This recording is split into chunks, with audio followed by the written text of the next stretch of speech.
Всем привет! Меня зовут Лиза Храпова, мне 7 лет. Живу в городе Москве.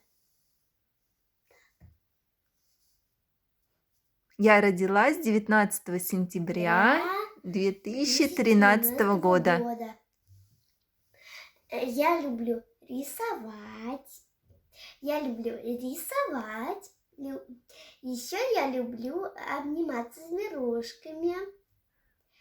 Люблю петь. Люблю танцевать. Люблю рисовать.